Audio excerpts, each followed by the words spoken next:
Hello बच्चों। तो कैसे हो आप लोग? आ गया हूं मैं आप लोगों के लिए लेके 12th क्लास की बायोलॉजी का चैप्टर नंबर 3 जिसका नाम है रिप्रोडक्टिव हेल्थ। तो इस चैप्टर की सबसे पहले बात कर लेते हैं कि नीट में कितने क्वेश्चन आने वाले हैं और कितनी वेटेज ये रखता है। जैसे कि आपके सामने लिखा पड़ा है नंबर ऑफ क्वेश्चन इससे कितने आने वाले हैं? 1 से 2 क्वेश्चन आपके नीट में देखने को मिलते हैं, यानी कहीं ना कहीं 4 से लेकर 8 मार्क्स का ये वेटेज रखता है। और सीबीएसई की बात करें भाई, तो सीबीएसई में तो सारे चैप्टर कुछ ना कुछ वेटेज लेके चलते हैं, कुछ कुछ क्वेश्चन हर जगह आता ही है, जो कि मैं आपको वीडियो के बीच में बताता रहता हूँ कहाँ से कौन सा टॉपिक आने के चांसेस है। सबसे पहले आपके हाथ में एनसीईआरटी की बुक रखो चैप्टर को स्टार्ट करने से पहले, क्योंकि थ्योरेटिकल चैप्टर है तो एज सच कुछ आपको ज्यादा कॉन्सेप्ट पढ़ने नहीं पड़ेंगे। डायरेक्ट एनसीईआरटी में लाइन टिक करते जाओ, जो इंपॉर्टेंट है मैं आपके सामने लेकर आ चुका हूँ, है ना। स्टार्ट करते हैं रिप्रोडक्टिव हेल्थ को विद द डेफिनेशन। सबसे पहले रिप्रोडक्टिव हेल्थ होता क्या है, यानी रिप्रोडक्टिव हेल्थ का मतलब क्या है, ये आपको पता होना चाहिए। तो देखो बच्चों, रिप्रोडक्टिव हेल्थ जो डब्ल्यूएचओ यानी वर्ल्ड हेल्थ ऑर्गेनाइजेशन के अकॉर्डिंग एक डेफिनेशन है, जो एनसीईआरटी के फर्स्ट पैराग्राफ के अंदर मिलती है आपको। वो बताती है a total wellbeing in all aspect of reproduction. यानी कहना ही चाह रहा है कोई ह्यूमन रिप्रोडक्टिवली हेल्दी है। ये कैसे पता चलेगा? ये पता करने का एक ही तरीका है कि वो रिप्रोडक्शन के ऑल एस्पेक्ट को फुलफिल करना चाहिए। और वो कौन कौन से एस्पेक्ट है वो देखो। पहला फिजिकल, वो फिजिकली ठीक होना चाहिए। सोशली उसका बिहेवियर ठीक होना चाहिए, ठीक है। इमोशनल वो ठीक होना चाहिए, देन बिहेवियरली।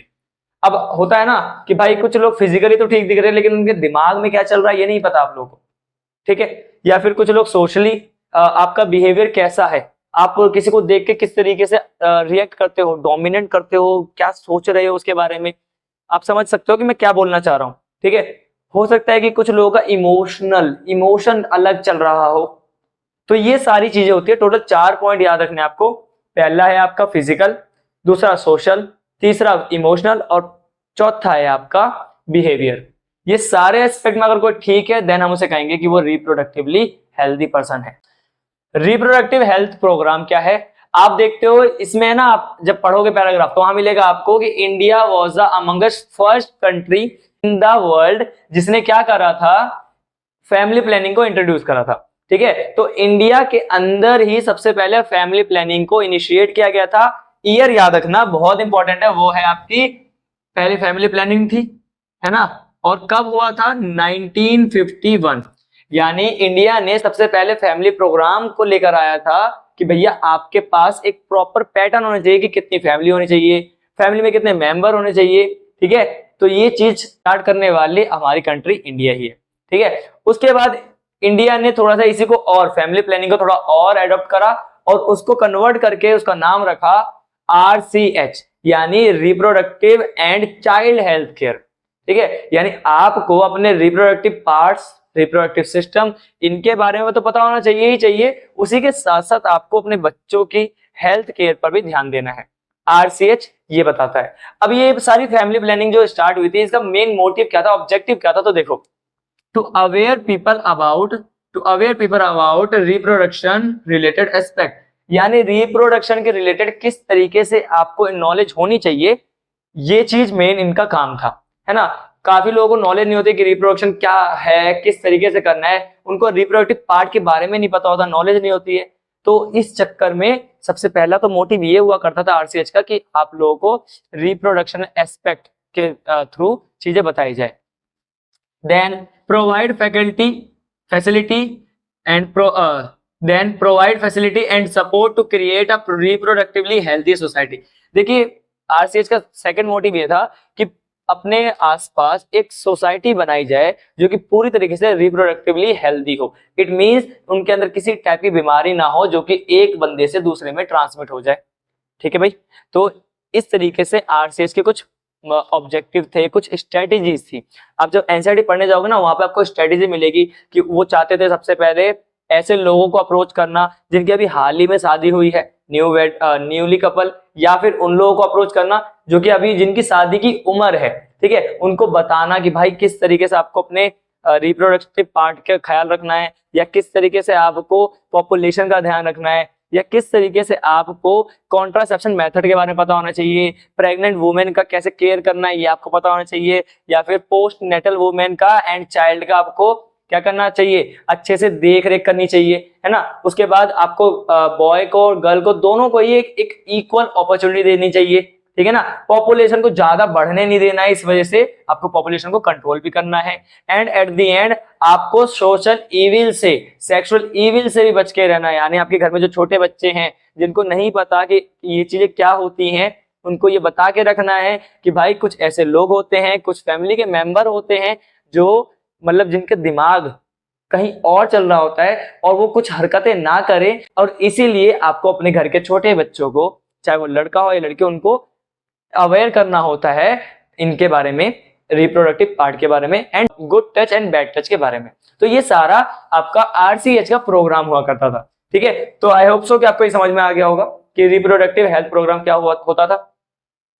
उसके बाद आपको देखना है एमनियोसेंटेसिस। जब आप वो पूरा पैराग्राफ पढ़ लोगे एनसीईआरटी का, तो आप एक टॉपिक देखते हो जिसे कहते हैं एमनियोसेंटेसिस। यानी कि इसको कहते हैं, ये ऐसा एक मेथड हुआ करता था जिसमें अपन किसी भी बच्चे का, फीटस का अपन सेक्स डिटरमाइन कर सकते थे इन बॉम्ब। यानी आप पेट में ही पता कर सकते हो कि बच्चा मेल है या फीमेल है। और कई आपने नाटकों में या मूवी में देखा होगा कि बंदे आराम से पता लगा लेते हैं कि बच्चा कौन सा होने वाला है। और जैसे उनको पता चल जाता है कि बच्चा जो है वो गर्ल है, जो बच्चा जो फीटस पैदा होने वाला है वो गर्ल है, तो वो क्या करते हैं आपको पता ही है भाई, उनको डोरी ना देना पड़े, है ना, डाउरी या दहेज ना देना पड़े बहुत ज्यादा अमाउंट पे, तो बच्चे को पेट में ही अबॉर्ट करवा देते हैं, MTP करवा देते हैं, ठीक है, जो कि इलीगल है इंडिया के अंदर। इंडिया के अंदर एमनियोसेंटेसिस करवाना भी आज के टाइम पे इलीगल है, इफ डॉक्टर नॉट सजेस्ट, ठीक है। अगर डॉक्टर ने सजेस्ट नहीं करा है तब तक आप एमनियोसेंटेसिस नहीं करा सकते। एमनियोसेंटेसिस स्टार्ट क्यों करा गया था ये देख लेते हैं। ये एक टाइप का टेस्ट है जो यूजुअली जो किया जाता है 14 से लेकर 18वें हफ्ते के, जब मतलब फीमेल प्रेग्नेंट है ना, तो उस प्रेगनेंसी के 14वें से 18वें वीक में आपका ये टेस्ट करा जाता है। एंड इस टेस्ट में क्या करते हैं, ये टेस्ट होता है chromosomal abilities and foetal infection को पता लगाने के लिए। उसके बाद एमनियोटिक फ्लूइड को लिया जाता है, यानी जो बॉम्ब होता है ना, बॉम्ब में एक ऐसे सिरिंज का यूज करते हैं जिसकी निडल है ना बहुत लॉन्ग होती है और वो इजीली कहां प्रिक की जा सकती है, बॉम्ब के अंदर, वहां से एमनियोटिक फ्लूइड लिया जाता है। जिसके बाद उस फ्लूइड को स्टडी करके पता लगाया जाता है कि क्या किसी बच्चे को जेनेटिक डिसऑर्डर है। और ऑब्वियस ही बात है, जब आप क्रोमोसोमल डिसऑर्डर देखोगे तो आपको पता तो चल ही जाएगा क्रोमोसोम का पैटर्न क्या है, XX है या XY है, ठीक है। तो वहां से आपको ये पता चल जाता था कि बच्चा जो होने वाला है वो मेल है या फीमेल है। Then test done for detect genetic disorder. देखो पेपर में ना पिछले साल से पूछा गया था कि एमनियोसेंटेसिस क्या है भाई और क्यों करा जाता है ये। तो सबसे पहला जेनेटिक डिसऑर्डर पता लगाने के लिए और डिटरमाइन करने के लिए कि क्या फीटस के सर्वाइवल के चांसेस हैं या नहीं है। क्लियर। अब कौन से जेनेटिक डिसऑर्डर हो सकते हैं, एनसीईआरटी ने मेंशन कर रखा है, जैसे डाउन सिंड्रोम, हीमोफीलिया या सिकल सेल अनेमिया, ठीक है। ये सारे आपको बीमारी याद रखने। अच्छा, आपसे पूछा जा सकता है मिस यूज ऑफ एमनियोसेंटेसिस क्या क्या होते हैं। तो एमनियोसेंटेसिस के मिस यूज आपको एक तो याद रखना है कि फीमेल फैटिसाइड का नंबर इंक्रीज हो जाता है इससे।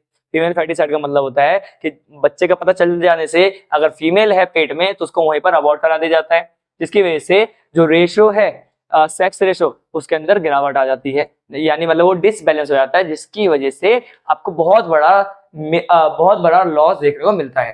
क्लियर बच्चों। तो ये था एमनियोसेंटेसिस के बारे में कुछ डिटेल और उसके मिसयूज। अब बात कर लेते हैं सहेली के बारे में। सहेली क्या है, सहेली एक टाइप का ओरल पिल है जिसको डेवलप किया गया था by the scientist of CDRI। CDRI क्या है आपका, सेंट्रल ड्रग रिसर्च इंस्टीट्यूट इन लखनऊ इंडिया। ये चीज आपको याद रखना है भाई, आपसे कभी भी ये सवाल पूछा जा सकता है MCQ के फॉर्म में कि CDRI की फुल फॉर्म बताओ, तो आपको बता दें मैंने, central drug research institute in Lucknow in India. अब सहेली कैसा होता है याद रखना, सहेली आपकी नॉन स्टेरॉइडल होती है। ये नॉन स्टेरॉइडल होती है, यानी है ना, ये अल्टरनेशन करवा देते हैं एस्ट्रोजन का। एस्ट्रोजन नहीं आएगा तो आपको मैंने पहले चैप्टर, इससे पहले वाले चैप्टर में बताया था, एस्ट्रोजन का काम होता है कि एंडोमेट्रियम के लेयर के अंदर थिकनिंग करवाना। अब एस्ट्रोजन नहीं आएगा, इट मींस कि थिकनिंग नहीं हो पाएगी। थिकनिंग नहीं होगी तो जो आपका ब्लास्टोसिस्ट आएगा, ब्लास्टोला आएगा, वो जाके अटैच नहीं होगा, जिसकी वजह से ऑटोमेटिकली इम्प्लांटेशन नहीं हो पाएगा। तो लिखा है ना प्रिवेंट इम्प्लांटेशन। देन ये कैसी होती है, वंस इन अ वीक, आपको हफ्ते में एक लेनी पड़ती है। जनरली अगर दूसरे पेज की बात करूं ना, जो कि अपन आगे करेंगे, वो आपको रेगुलर लेना पड़ता है, लेकिन ये सहेली जो है ये हफ्ते में एक बार आपको यूज करनी होती है, जिससे आपको इसके इफेक्ट देखने को मिल जाते हैं। And very few side effect and highly contraceptive value है, यानी अगर डायरेक्टली बताऊं तो इसके साइड इफेक्ट बहुत कम है, बहुत बहुत ही कम है, एंड ये बहुत ज्यादा इफेक्टिव होती है। क्लियर बच्चों? तो सहेली के बारे में इतने पॉइंट आपके लिए काफी है। देन बात कर लेते हैं पॉपुलेशन एक्सप्लोजन की, जो कि आपके एनसीईआरटी में दे रखा है। पॉपुलेशन एक्सप्लोजन का मतलब है rapid increase in population over a relative short period, यानी मैं कह रहा हूं कुछ 1 साल के ड्यूरेशन के अंदर या 2 साल के ड्यूरेशन के अंदर बहुत ज्यादा नंबर में इंक्रीज हो जाना पॉपुलेशन में, that is your population explosion. ठीक है, देखो यहां पर आपको है ना सेंसस दे रखे, जनसंख्या जैसे कहते हैं, जनगणना सुना होगा आप लोगों ने, हर 10 साल में जो होती है। तो आपको पूरे वर्ल्ड का दिखाया गया एक पाई चार्ट एनसीईआरटी में, देन फिर इंडिया को कंपेयर किया गया है। जैसा कि बात करें इन 90s वर्ल्ड पॉपुलेशन जो थी वो थी आपकी 200 बिलियन, सॉरी 200 कह रहा हूं, 2 बिलियन। क्लियर? तो पूरे दुनिया की पॉपुलेशन 1900 के टाइम पे कितनी थी? 2 बिलियन। और जैसे ही 100 साल बीते यानी 2000 के टाइम पर वो बढ़कर कितनी हो गई? 6 बिलियन। क्लियर? अब बात कर लेते हैं इंडिया का सिमिलर ट्रेंड देखने को मिला था हमें कब? इंडिपेंडेंस डे के टाइम पे। ठीक है, एट इंडिपेंडेंस डे देखो similar trend was observed in India at independence there is 350 million population, यानी इंडिया जब आजाद हुआ था उस टाइम पे 350 मिलियन क्या थी? पॉपुलेशन थी। लेकिन वहीं अगर बात करें मई 2000 में जब इसकी जनगणना करी गई यानी सेंसस देखे गए तो पता चला कि वो डायरेक्टली जो पॉपुलेशन थी ना 350 मिलियन वो बढ़कर हो चुकी है 1 बिलियन। यानी उस टाइम तक ऐसा कहा गया कि हर 6 में से एक जो ह्यूमन है वो इंडियन ही है। तो सोच रहे हो कि किस तरीके से एक्सप्लोजन बढ़ा था इंडिया के अंदर, मतलब जो पॉपुलेशन का एक्सप्लोजन हुआ था वो बहुत ही ज्यादा हाई रेट से हुआ था। क्लियर? अब बात कर लेते हैं कारण क्या था, रीजन क्या था पॉपुलेशन एक्सप्लोजन का। तो आपको पता भी है भाई, आप जानते हो कि जैसे जैसे हम लोग आगे आगे बढ़ते जा रहे हैं, मतलब डे बाय डे जैसे जैसे अपन आगे चल रहे हैं वैसे वैसे टेक्नोलॉजी बहुत ज्यादा डेवलप हो रही है, बहुत सारी चीजें हमें नहीं पता चल रही है, एंड हम लोग हर बीमारी का तोड़ ढूंढ रहे हैं। तो यही सबसे बड़ा रीजन भी है। देखो इंक्रीज हेल्थ फैसिलिटी, जैसे जैसे हेल्थ की फैसिलिटी बढ़ेगी तो इंसान मरेंगे कम, अब कम मरेंगे यानी कि वो जिएंगे ज्यादा, और पैदा तो हो ही रहे हैं पहले से। देखो एक इंसान जो पैदा हुआ, ठीक है, उसको मरने के मतलब मान लो उसको कोई बीमारी हुई लेकिन वो बच गया, ठीक है, तो एक तो वो बच चुका है, साथ ही साथ में नए बच्चे और आ ही रहे हैं, तो क्या होगा कि पॉपुलेशन तो बढ़ेगी। तो पहला रीजन यही है, हेल्थ की फैसिलिटी बढ़ने की वजह से आपका पॉपुलेशन एक्सप्लोजन देखने को मिलता है। दूसरा rapid decline in death rate, अब लोगों के मरने का रेट ही कम हो चुका है, ठीक है, क्योंकि हम लोग बचा लेते हैं। मेजोरिटी केस में क्या होता है कि लोग बच जाते हैं क्योंकि फैसिलिटी ही इतनी अच्छी है हेल्थ की, ठीक है, तो रैपिड डिक्लाइन देखने को मिला। फिर third increase in reproducible people, यानी ऐसे लोगों की संख्या ज्यादा हो गई इंडिया में जो कि रिप्रोडक्शन कर सकते थे, समझ रहे हो, यानी उनकी शादी हुई, उन्होंने रिप्रोड्यूस करा और बच्चे पैदा करे, जिसकी वजह से पॉपुलेशन का एक्सप्लोजन हुआ। फिर मैटरनल मोर्टेलिटी रेट कम हो गया और इन्फेंट मोर्टेलिटी रेट भी कम हो गया। ये क्या बताना चाह रहा है? ये बताना चाह रहा है कि उस टाइम पे इंडिया में इतनी पॉपुलेशन बढ़ने का कारण क्या था, तो वो आपके सामने है 5 कारण। अब ये मैटरनल मोर्टेलिटी रेट क्या होता है? भाई मदर जो है ना बच्चे को जन्म दे रही थी, जनरली आपने सुना होगा या देखा भी होगा मूवियों के अंदर कि क्या होता था, बच्चे को जन्म देते देते डॉक्टर आके बोलता हमारे पास 2 ऑप्शन है, या तो मदर बचेगी या फिर चाइल्ड बचेगा। तो उस केस को अपन कहते हैं मदर मैटरनल मोर्टेलिटी रेट, कि हमने मदर को बचा नहीं पाए, ठीक है, बेबी को बचा लिया। और वहीं अब बात कर लेते हैं इन्फेंट मोर्टेलिटी रेट, तो इसका मतलब होता है कि भाई जो बच्चा है वो पैदा होते ही मर गया। ये सारा कुछ क्या हो गया था, इनके अंदर गिरावट आ गई थी, तो इसी वजह से पॉपुलेशन में एकदम से हमें जंप देखने को मिला इतना, जो आप यहाँ पे देख रहे हो। ये डेटा भाई बहुत इंपॉर्टेंट है, एनसीईआरटी का डेटा है, दोनों के लिए बता रहा हूँ, चाहे नीट हो या फिर आपका सीबीएसई। देखो सीबीएसई के लिए सबसे पहले बता देता हूँ, ये वाला पार्ट इंपॉर्टेंट है, एंड आपका ये एमनियोसेंट है, इसमें स्टार मार्क लगा लो, ये भी आपका इंपॉर्टेंट है, ठीक है। देन बात कर लेते हैं अपने नेक्स्ट टॉपिक, जो कि आपका कंट्रोल मेजर, किस तरीके से हमने फिर बहुत सारे इनिशिएटिव स्टार्ट करे कि भाई आपको पॉपुलेशन रोकना चाहिए, क्योंकि कई जगह पे होल्डिंग लगाए गए, ऑडियो विजुअल रिफ्लेक्स का यूज करा गया, पोस्टर लगाए गए कि आपके घर के अंदर कम फैमिली होनी चाहिए, छोटी फैमिली होनी चाहिए, सरकार ने इंसेंटिव देना स्टार्ट करा। आज भी कई स्कूलों में, कई क्या हर गवर्नमेंट स्कूल के अंदर छोटी फैमिली को इंसेंटिव दिया जाता है, आपको शायद पता ना हो लेकिन मिलता है। क्लियर? देखो क्या क्या हुआ, motivate small family by using various contraceptive method, काफी छोटी छोटी मतलब काफी फैमिलियों को मोटिवेट किया गया कि भाई आप कॉन्ट्रासेप्टिव मेथड का यूज करो, ज्यादा बड़ी फैमिली करने से कोई फायदा नहीं है। फूड, शेल्टर और आपके जो कपड़ा है, यानी जो बेसिक ह्यूमन नीड है, उसके ऊपर दिक्कतें आएंगी। आप खुद सोचो ना, आपके घर में एक बहुत बड़ी फैमिली है, तो एट द एंड में क्या सबको बेस्ट एजुकेशन मिल पाएगा? नहीं मिल पाएगा। अगर आपकी एक लार्ज फैमिली, बड़ी फैमिली है, क्या वो फादर सबकी फीस एक साथ मैनेज कर पाएगा?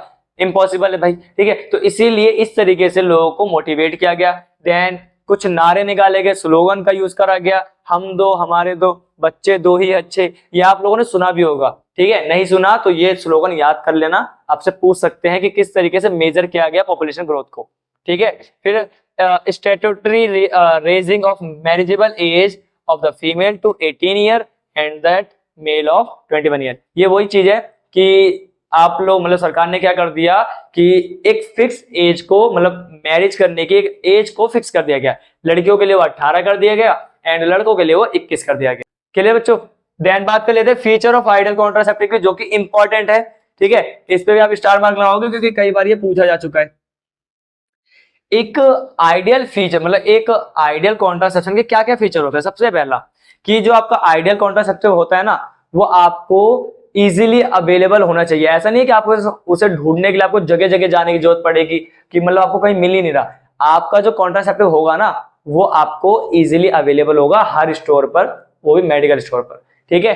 देन बात कर लेते हैं यूजर फ्रेंडली होना चाहिए। ऐसा नहीं है कि आपको उसे यूज करने के लिए 2-4 लोग की जरूरत पड़नी चाहिए। अगर ऐसा पड़ रहा है, अगर आपको किसी डॉक्टर की जरूरत पड़ रही है, तो वो आपका आइडियल कॉन्ट्रासेप्टिव नहीं है। तो ये 2 फीचर याद रखना। फिर इफेक्टिव होना चाहिए और रिवर्सिबल होना चाहिए। ऐसा नहीं है कि आपने उसको यूज करा और इफेक्टिव ही नहीं निकला, ठीक है। और अगर मान लो आपने यूज करा वो रिवर्सिबल ही नहीं है, समझ रहे हो? तो इफेक्टिव भी होना चाहिए और रिवर्सिबल भी होना चाहिए। अगर देखो, एक तो उसके साइड इफेक्ट होने नहीं चाहिए, और अगर है भी तो बहुत कम साइड इफेक्ट होने चाहिए। क्लियर बच्चों? फिर ऐसे आइडियल कॉन्ट्रासेप्टिव, मतलब कॉन्ट्रासेप्टिव है ना, कभी भी इंटरफेयर नहीं करने चाहिए सेक्सुअल डिजायर के पीछे। मान लो कोई बंदा, कोई कपल क्या कर रहा है, इंटरकोर्स कर रहा है, सेक्सुअल इंटरकोर्स कर रहा है, सेक्सुअल डिजायर है उनका। अब उसके बीच में जब वो कॉइटस कर रहे थे, देन जो आपका कॉन्ट्रासेप्टिव है उसने क्या करा, इंटरफेयर करा, तो उस चीज में भी मतलब वो फेल हो जाएगा कि वो आइडियल कॉन्ट्रासेप्टिव नहीं है। क्लियर? तो ये 5 पॉइंट आपको याद रखने, अगर कभी पेपर में पूछा जाए तो इनको आप छाप कर आ जाना। क्लियर है?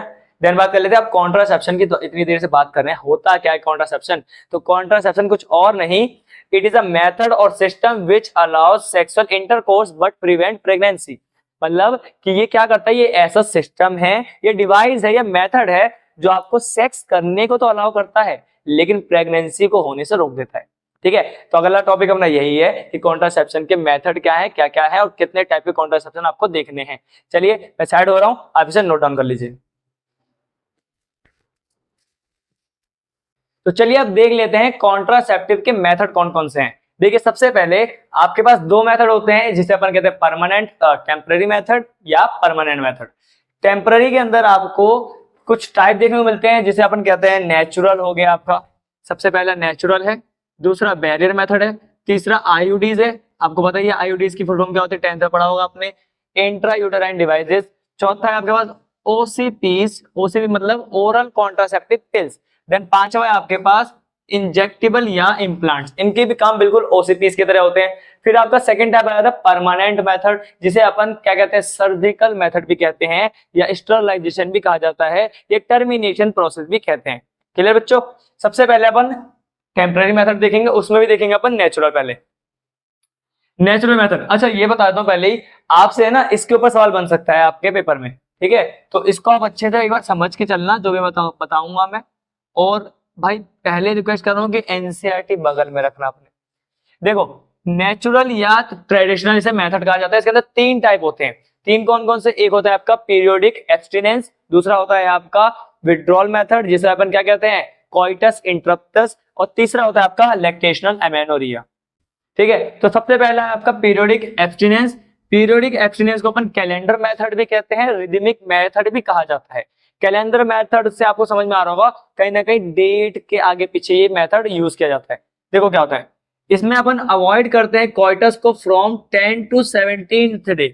जब भी किसी फीमेल का मेंस्ट्रुअल साइकिल चल रहा होता है ना, तो उस साइकिल के 10वें से 17वें दिन तक, 10वें दिन से लेके 17वें दिन तक के बीच में हम कोइटस को क्या करते हैं, अवॉइड करते हैं, क्योंकि इस टाइम पर बहुत ज्यादा हाईली चांसेस होते हैं, क्योंकि ओव्यूलेशन होता है उसी के आसपास 14 डे पर, तो इसीलिए ऐसा माना जाता है कि फर्टाइल पीरियड होता है और इस टाइम पे कोइटस करना बहुत ज्यादा अनसेफ होता है, ठीक है। और इस टाइम पर आपका रेट बहुत हाई होता है कि आप क्या कर सकते हो, बेबी कंसीव कर पाओगे, इसीलिए से फर्टाइल पीरियड भी कहते हैं, और दैट्स वाई इस टाइम पीरियड को अवॉइड करना चाहिए। दूसरा मेथड क्या होता है आपका, कोइटस इंटरप्टस, यानी अगर मान लो कोई कपल इंटरकोर्स कर रहा है, ठीक है, अब क्या होता है उस टाइम पर जैसे ही उसका इजैकुलेशन यानी मेल का इजैकुलेशन होने वाला हो, उससे पहले पेनिस को विड्रॉल कर लो, यानी फीमेल के वेजाइनल पार्ट से पेनिस को विड्रॉल कर लो, ताकि इजैकुलेशन ना हो पाए और आगे जाके इंसेमिनेशन ना हो पाए, ठीक है भाई। तो ये होता है आपका विड्रॉल मेथड, जिसे अपन कोइटस इंटरप्टस कहते हैं, क्लियर। उसके बाद लैक्टेशनल की बात कर लेते हैं, थर्ड स्टेप लैक्टेशनल है। लैक्टेशनल आप जानते ही हो, कहीं ना कहीं लैक्टेशन पीरियड की बात हो रही है, तो लैक्टेशनल एमेनोरिया उसी की बात करता है। During lactation period there is no menstrual cycle, अब कोई मेंस्ट्रुअल साइकिल नहीं है, तो इस टाइम को सेफ माना जाता है, क्योंकि मेंस्ट्रुअल साइकिल नहीं है तो आपका ओवा नहीं निकलेगा, ओवा नहीं निकलेगा तो स्पर्म किससे जाके मिलेगा, मिलेगा नहीं तो जायगोट नहीं बनेगा, इम्प्लांटेशन नहीं होगी, और ओवरऑल आपका प्रेगनेंसी नहीं देखने को मिलेगी, क्लियर भाई। ये तीनों मेथड याद रखना। फिर बात करते हैं बैरियर मेथड की, तो बैरियर मेथड में आपको दो टाइप पढ़ने, एक पढ़ना है आपको कॉन्डम्स, ठीक है, कॉन्डम्स मेल और फीमेल के अलग अलग होते हैं। देन दूसरा पढ़ना है आपको डायफ्राम, वॉल्स और सर्वाइकल कैप के बारे में। कॉन्डम जो है वो बने होते हैं रबड़ के या लेटेक्स के, याद रखना, कॉन्डम रबड़ के या लेटेक्स की शीट से मिलके बने होते हैं। देन ये यूज होते हैं to cover penis, vagina, cervix before coitus. Coitus करने से पहले कॉन्डम को चाहे मेल या फीमेल क्या करते हैं, अपने रिप्रोडक्टिव पार्ट को कवर कर लेते हैं, ताकि जो सीमन है ना, ताकि सीमन जो है वो फीमेल के वेजाइनल ट्रैक्ट के अंदर एंटर ना कर सके, ओके। जो आपके ये कॉन्डम होते हैं ना, कॉन्डम जो रिवर्सिबल नहीं होते हैं, ठीक है, एक बार उसे यूज करो और थ्रो कर दो, ओके। और ये क्या करता है, ये आपको एड्स और ऐसे ही सेक्सुअल डिजीज से बचाता भी है। वहीं अगर बात करें डायफ्राम, वॉल्स और सर्वाइकल कैप की, तो ये बने होते हैं रबड़ के और ये रीयूजेबल होते हैं भाई, इसको दोबारा यूज कर सकते हो आप अच्छे से वॉश करके, ठीक है। एंड ये क्या करते हैं, कवर करते हैं सर्विक्स को ड्यूरिंग कोइटस। ये सिर्फ और सिर्फ फीमेल के लिए होता है, याद रखना, डायफ्राम, वॉल्स और सर्वाइकल कैप ये फीमेल के लिए होता है ओनली, और ये मेल फीमेल दोनों के लिए होता है। उसके बाद ये है ना आपको डायफ्राम जो है, ये सब है ना एड्स से बचाते नहीं है, ओके। और इनका मतलब आपको अगर चाहते हो ना ये बहुत और अच्छे से काम करे, तो इनके लिए अपन को कुछ spermicidal cream, jellies and form का यूज करना पड़ता है, जिसकी वजह से इनके काम जो है ना, इनके काम करने की क्षमता यानी और ज्यादा कैपेबिलिटी इनकी बढ़ जाती है। तो ये हो गया अपना दूसरा मेथड। तीसरा मेथड है आपके पास आईयूडीज, जो आपने पढ़ी रखा है, इंट्रा यूटेराइन डिवाइसेस। ये ऐसा है, मतलब देखो इसको याद रखना, स्टार लगा लो, ये एक ऐसा कॉन्ट्रासेप्टिव मेथड है जो इंडिया के अंदर सबसे ज्यादा फीमेल्स के थ्रू से यूज किया जाता है। देखो लिखा हुआ है, mostly accepted contraceptive method among female in India, ठीक है। और ये आइडियल कॉन्ट्रासेप्टिव भी है फॉर फीमेल हु वांट्स, यानी ये उन महिलाओं के लिए आइडियल कॉन्ट्रासेप्टिव है जो चाहती हैं डिले इन प्रेगनेंसी, यानी प्रेगनेंसी लेट चाहती है जो, या फिर जो गैप चाहती है कि अभी एक बेबी हो गया है, अब कुछ टाइम बाद जाके सेकेंड बेबी की प्लानिंग करेंगे, तो ये उन फीमेल के लिए सबसे ज्यादा यूजेबल होता है आईयूडीज। अब ये करता क्या है, अब आपके आईयूडीज क्या करते हैं, सबसे पहले याद रखना, ये इंक्रीज कर देते हैं फेगोसाइटोसिस ऑफ स्पर्म, यानी ये स्पर्म को ही मारना स्टार्ट कर देते हैं। जैसे ही फीमेल की बॉडी के अंदर स्पर्म आए ना, वैसे ही क्या करेगा आपके ये जो आईयूडीज है वो स्पर्म को मारना स्टार्ट कर देते हैं।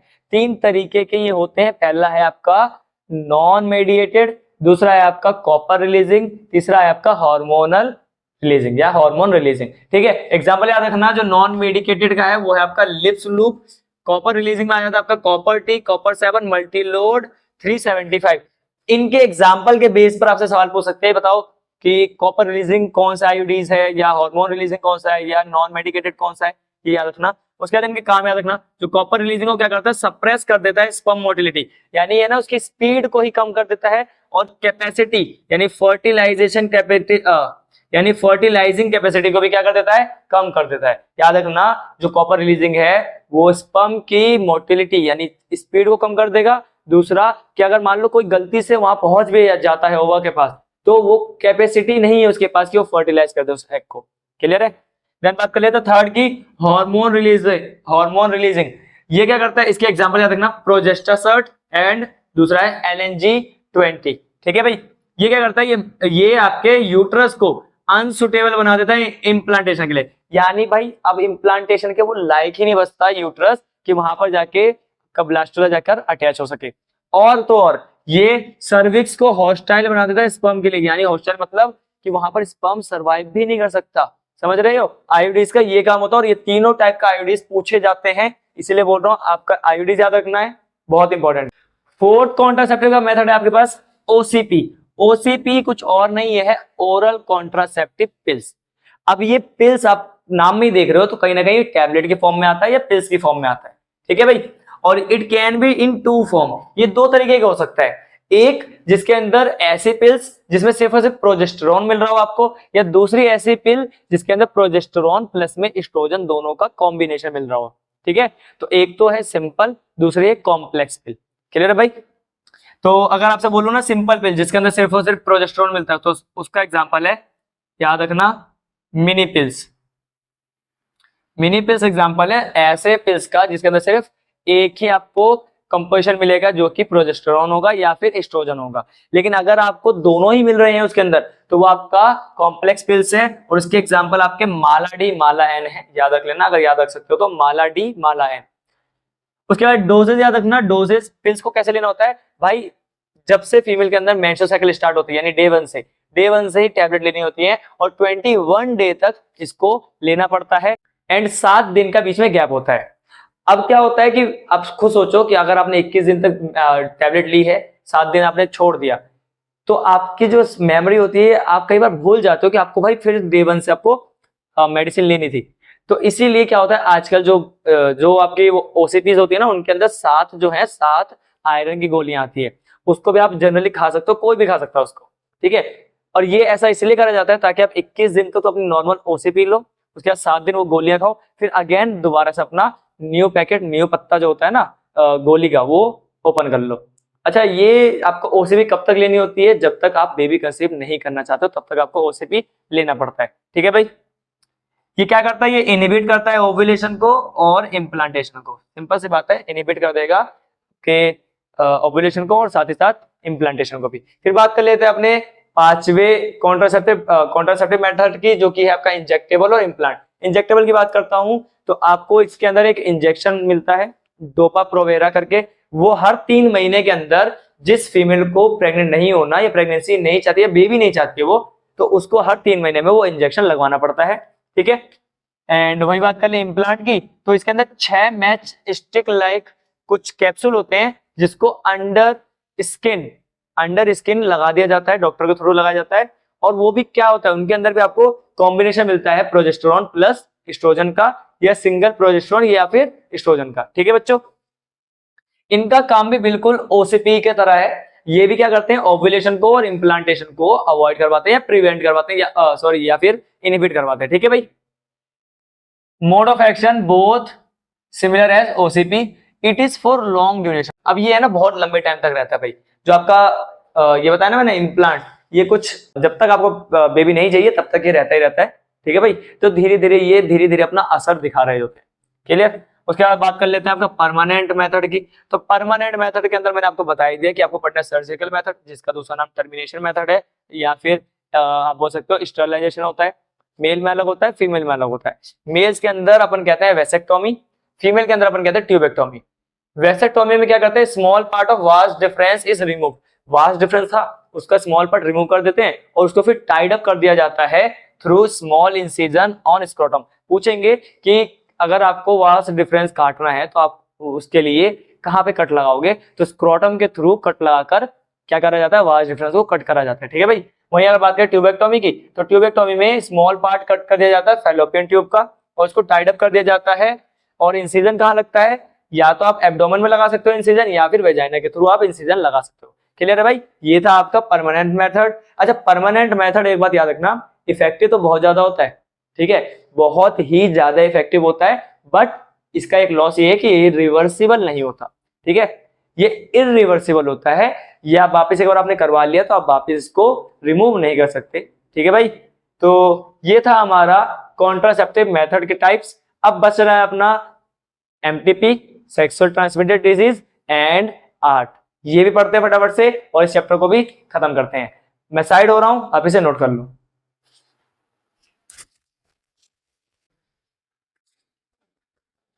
चलिए बच्चों, बात कर लेते हैं एमटीपी के बारे में एंड आपके sexual and sexually transmitted disease के बारे में, चैप्टर खत्म हो जाएगा यहीं पर, ठीक है। सबसे पहले एमटीपी क्या होता है? एमटीपी का मतलब होता है मेडिकली टर्मिनेशन ऑफ प्रेगनेंसी, यानी अपन सिंपल भाषा में कहें तो इसे कहा जाता है अबॉर्शन, ठीक है। इंडिया के अंदर इसे कब लीगलाइज करा गया था? इन 1971, ये इंपॉर्टेंट डेट है, याद रखना। 1971 के अंदर इंडिया के अंदर इसे लीगलाइज कर दिया गया था। कब करते, देखो कब करवाना, मतलब एमटीपी या अबॉर्शन कब करवाना सही होता है, तो वो देख लो, सेफ ड्यूरिंग फर्स्ट ट्राइमेस्टर, पहले ट्राइमेस्टर में, वो भी फर्स्ट 12 वीक के अंदर, ठीक है। 12 वीक के अंदर ही आप क्या करवा सकते हो? अबॉर्शन करवा सकते हो, तो सेफ माना जाता है। लेकिन करवा तो आप सेकेंड ट्राइमेस्टर में सकते हो, बट वो रिस्की हो जाता है, और थर्ड में तो बहुत ही ज्यादा रिस्क होता है, ठीक है। तो इसीलिए ऐसा कहा जाता है कि सेकेंड और थर्ड ट्राइमेस्टर में रिस्की है ये अबॉर्शन करवाना, बट फर्स्ट ट्राइमेस्टर के फर्स्ट 12th वीक के अंदर आप करवा सकते हो। उसके बाद वाई एमटीपी, एमटीपी क्यों जरूरी है? तो सबसे बड़ी बात याद रखना, टू अवॉइड अनवांटेड प्रेगनेंसी। मान लो किसी कपल ने कॉन्ट्रासेप्शन का यूज करा लेकिन वो फेल हो गया, ठीक है, तो भाई उनकी तो कोई गलती नहीं है, वो तो चाहते ही नहीं थे कि भाई बच्चा हो, क्योंकि उन्होंने पहले ही कॉन्ट्रासेप्शन का यूज किया था, बट वो फेल हो चुका है, तो इस केस में आप एमटीपी करा सकते हो। दूसरा केस क्या है, पहले तो पढ़ लिया, दूसरा when continuation of pregnancy could be harmful, यानी कि प्रेगनेंसी को आगे कंटिन्यू करना अगर किसी फीमेल के लिए हार्मफुल है, उसकी डेथ पे आ जाती है बात, ठीक है, तो आप ये एमटीपी करवा सकते हो। And third, in case of rape, और रेप के केस में एमटीपी करा सकते हो, और ये तो आप जानते हो भाई कि ये चीज तो बहुत ही ज्यादा जरूरी है, ओके। देन यहाँ पे एमटीपी खत्म हो जाता है। फिर आता है आपका सेक्सुअली ट्रांसमिटेड डिजीज, जो कि है एसटीडी। एसटीडी को कॉमनली अपन कहते हैं, एसटीडी तो कहा जाता है, फिर वर्नरल डिजीज भी कह सकते हैं, और रिप्रोडक्टिव ट्रैक इन्फेक्शन यानी आरटीआई भी अपन बोल सकते हैं। आरटीआई यानी राइट टू इंफॉर्मेशन नहीं है भाई, ये है रिप्रोडक्टिव ट्रैक ये है आपका रिप्रोडक्टिव ट्रैक इन्फेक्शन, ठीक है ना, याद रखना। अब बात करते हैं इसका कारण क्या है। आपको या किसी को भी सेक्सुअली ट्रांसमिटेड डिजीज होने का कारण होता है अनप्रोटेक्टेड सेक्स करना, मल्टीपल पार्टनर के साथ सेक्स करना, अननोन पर्सन के साथ सेक्स करना, है ना। तो उसकी वजह से ये एसटीडी हो सकती है, क्योंकि ये ना एक टाइप की ट्रांसमिशन वाली डिजीज है। किसी को अगर पहले से ही है तो उसके कांटेक्ट में आने से ये बीमारी फैलती है। कुछ बीमारियां हैं, जैसे कि एड्स की बात कर लूं, सिफिलिस की बात कर लूं, गोनोरिया की बात कर लूं, या क्लेमाइडियासिस की बात करूं, ये बीमारियां हैं और ये इनको कॉजेटिव एजेंट है, जैसे एचआईवी हो गया, ट्रोपोनेमा पैलिडम हो गया, नेसेरिया गोनोरिया हो गया, या क्लेमाइडिया ट्रैकोमैटिस हो गया, ये आपके कॉजेटिव एजेंट है और ये आपकी बीमारी है, याद रखना। इसके अलावा भी और होते हैं, आपके हेपेटाइटिस बी हो गया, जेनाइटल वॉर्ट्स हो गया, ये सारे भी आपके और बीमारियां हैं, लेकिन फिलहाल इसको याद कर लेना। और except hepatitis B, genital herpes and AIDS, यानी अगर मैं हेपेटाइटिस बी, जेनाइटल हर्ब्स और एड्स को हटा दूं तो बाकी की जितने भी एसटीडीज वाली बीमारियां हैं वो सारी की सारी परमानेंट या कंप्लीटली क्योर हो सकती है अगर उसको टाइम पर ट्रीट किया जाए तो, ठीक है। लेकिन जो एड्स है, हेपेटाइटिस बी है और जो जेनाइटल हर्ब्स है, ये ट्रीट कंप्लीट तरीके से नहीं हो सकता, बस आपका ड्यूरेशन, लाइफ स्पान बढ़ सकता है, बट ये प्रॉपर क्योरेबल नहीं है। उसी के साथ साथ एड्स और हेपेटाइटिस बी जो होता है, ये ना किसी टाइप का पैटर्न शो नहीं करते, देखो doesn't show effects on reproductive organ. AIDS और हेपेटाइटिस बी इतने ज्यादा डेंजरस, फैटल क्यों हो जाते हैं? क्योंकि अर्ली एज में पता ही नहीं चल पाता, और जब पता चलता है तब तक बहुत देर हो चुकी होती है, ठीक है भाई। और इसका रीजन ये है कि रिप्रोडक्टिव पार्ट पर या रिप्रोडक्टिव ऑर्गन के ऊपर किसी तरीके के ना सिम्टम देखने नहीं मिलते इन दोनों बीमारियों के, और इसीलिए ये बहुत ज्यादा हार्मफुल और बहुत ज्यादा डेडली मानी जाती है। अब यहाँ पर आपका एसटीडी खत्म हो गया। है ना। देन आपका एमटीवी भी खत्म हो गया। अब बचता है अपना इनफर्टिलिटी। इनफर्टिलिटी क्या होता है ये देख लो। इनफर्टिलिटी का मतलब होता है failure to conceive within 1 और more years of regular unprotected coitus, यानी कोई कपल अगर 1-2 साल से अनप्रोटेक्टेड कोइटस कर रहा है लेकिन फिर भी बेबी कंसीव नहीं हो रहा है, इट मींस कि वो इनफर्टाइल कपल है, ठीक है। और हर 6 में से एक कपल जो है वो कैसा है, इनफर्टाइल पाया ही जाता है आज की इस जनरेशन में। कुछ भी रीजन हो सकता है, फिजिकल हो सकता है रीजन, मेंटली हो सकता है, सोशली हो सकता है, या फिर अंदर से ही क्रोमोसोमल हो सकता है, बहुत रीजन है, ठीक है। अब उसके बाद इनफर्टिलिटी को है ना ट्रीट करने के लिए आपके पास एक आर्ट आता है, एक कला वाली कला नहीं है, आर्ट का मतलब याद रखना, आर्ट के फॉर्म पूछ सकते हैं, असिस्टेड रिप्रोडक्टिव टेक्नोलॉजी। ये ऐसी टेक्नोलॉजी है जो इंट्रोड्यूस करी गई है किनके लिए, स्पेशल टेक्निक है जो इंट्रोड्यूस करी गई है इनफर्टाइल कपल के लिए, ताकि वो भी बेबी कंसीव कर सके। अब इसकी टाइप देखो, आर्ट के 4 टाइप होते हैं। आर्ट के 4 टाइप है।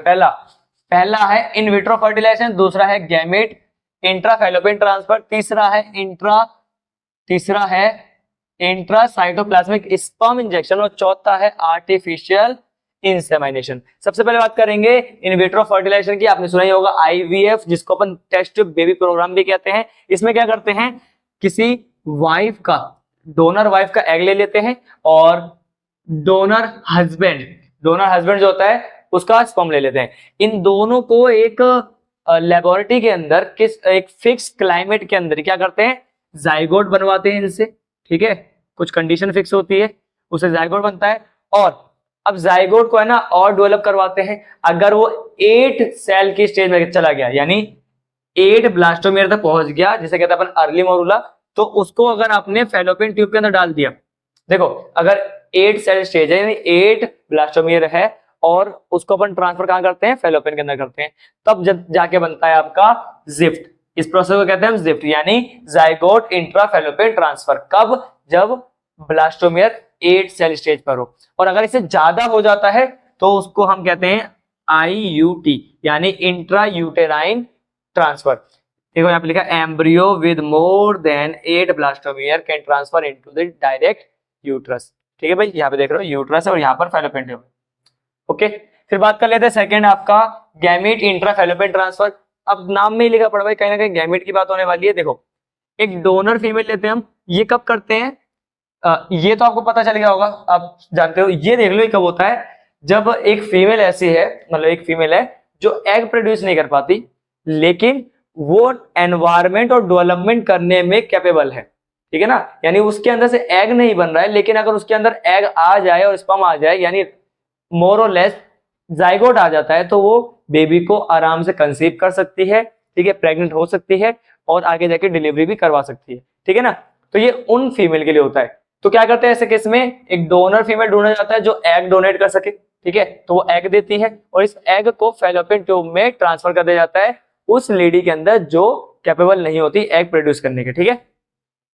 उसके बाद थर्ड देख लो, थर्ड है आपका इंट्रासाइटोप्लाज्मिक स्पर्म इंजेक्शन। इसमें क्या करते हैं, एक सिंगल स्पर्म को लिया जाता है किससे, मेल में से, मेल हस्बैंड मतलब हस्बैंड में से, या फिर मेल डोनर के अंदर से उस स्पर्म को लिया जाता है और डायरेक्टली इंसर्ट कर दिया जाता है किसके अंदर, फीमेल के यूट्रस के अंदर कह रहा हूं, फीमेल के एग के अंदर। देखो यहाँ लिखा है a single sperm from male partner is injected directly into egg of female partner.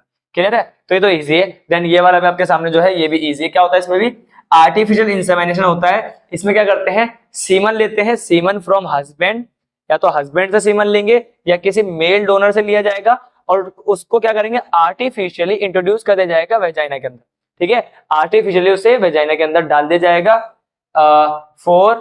अच्छा ये किस लिए होता है याद रखना, आर्टिफिशियल इंसेमिनेशन उन मेल्स के लिए होता है, यानी उन इनफर्टाइल मेल के लिए होता है जो जिनके अंदर किसी भी कारण से जो पेनिस है वो इरेक्ट नहीं हो पाता, ठीक है, या और अदर रीजन होते हैं जिसकी वजह से वो इनफर्टाइल बन जाते हैं, उनके लिए हम आर्टिफिशियल इंसेमिनेशन करवाते हैं, ठीक है बच्चों। तो ये था अपना रिप्रोडक्टिव हेल्थ का पूरा चैप्टर। होप सो कि आपको समझ में आ गया होगा एंड हमारी यूनिट 6 खत्म हो चुकी है, ठीक है। इस बुक की पहली यूनिट हमने बहुत अच्छे तरीके से खत्म कर ली है, तीनों वीडियो बन चुके हैं, तीनों चैप्टर मैंने आपको करा दिया। आप जाके प्लेलिस्ट से इसको कवर अप कर लेना। और वीडियो कैसी लगी हो कमेंट में जरूर बताना, कोई डाउट हो तो वो भी शेयर कर सकते हो आप। ठीक है, तब तक के लिए पढ़ते रहिए और हम मिलेंगे एक नई वीडियो के साथ।